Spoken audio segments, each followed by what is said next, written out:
babalik ako.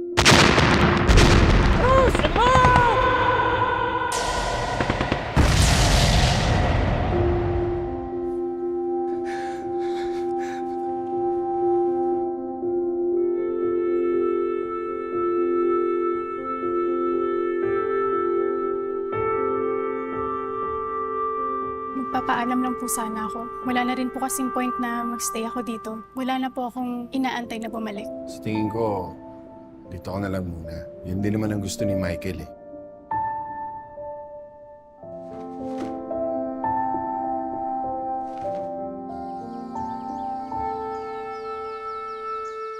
Salamat.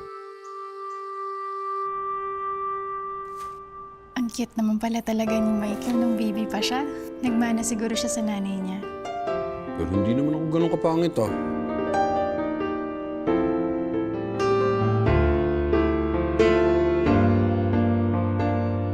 Hello? Yes, si Abby po ito. Narinig mo ba ako?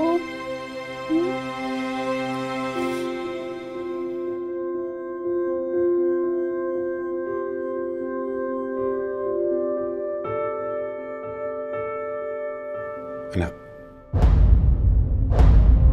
Anak, kung gusto mo nang tumigil sa trabaho, dito ka na lang sa bahay. Tulungan mo na lang ang tatay.